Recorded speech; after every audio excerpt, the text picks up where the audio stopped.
కమిటీపై Trump ఆగ్రహాన్ని వ్యక్తం చేయడం జరుగుతోంది. శాంతి స్థాపన కంటే రాజకీయాలకే ఎక్కువ ప్రాధాన్యత ఇచ్చారంటూ కూడా చెప్పుకొచ్చింది వైట్ హౌస్. శాంతి ఒప్పందాలు చేసుకోవడం, యుద్ధాన్ని నిలిపివేయడంలో ట్రంప్ ముందుంటారంటూ చెప్పుకొచ్చింది వైట్ హౌస్. ట్రంప్కు మానవతా హృదయం ఉంది అంటోంది వైట్ హౌస్. నోబెల్ కోసం వివిధ దేశాలతో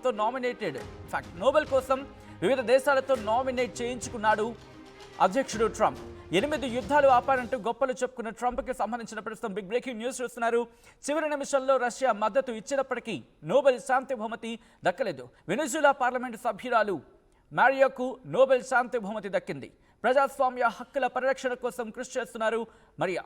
దానికి సంబంధించిన బిగ్ బ్రేకింగ్ న్యూస్ చూస్తున్నారు. కొద్దిసేపటి క్రితం నోబెల్ శాంతి బహుమతి ప్రకటించిన తర్వాత ప్రస్తుతం ఇదే అంశానికి సంబంధించి ఆగ్రహం వ్యక్తమవుతోంది. అయితే వైట్ హౌస్ ఆ ఆగ్రహాన్ని వెళ్లగక్కుతున్న పరిస్థితి. విజువల్ మీరు చూస్తున్నారు.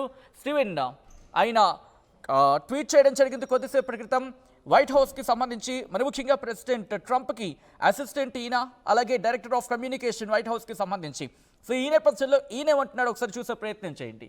President Trump will continue making peace deals, ending wars and saving lives. He has the heart of a humanitarian and there will never be anyone like him who can move mountains with the sheer forces of his will. The Nobel Committee proved they place politics over peace అంటూ కూడా చెప్పుకొచ్చిన సందర్భం మీరు చూడొచ్చు. ఆఖరి line, ఆఖరి పదాలను మీరు చూస్తే కనుక ఆ నోబెల్ కమిటీ వాళ్ళు ఇంకోసారి ప్రూవ్ చేసుకోవడం జరిగింది.